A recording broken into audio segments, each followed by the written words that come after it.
400 threat. As I mentioned that we were giving special attention to the Rafales in the air, so we gave our remaining part of our attention to the S-400 on ground.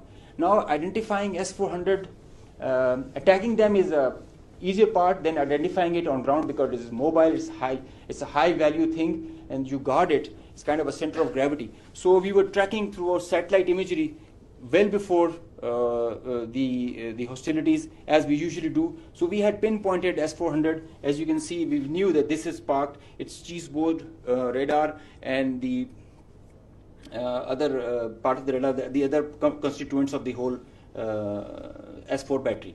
Slide. These coordinates, go back.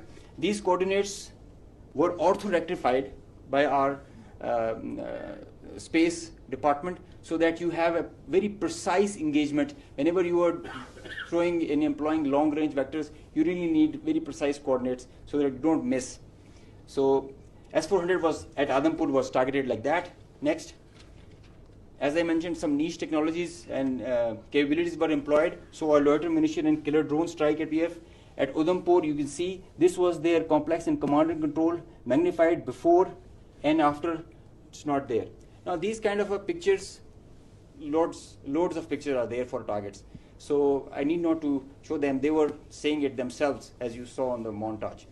So PF's response remained very effective, very potent, and very effect-based. Slide.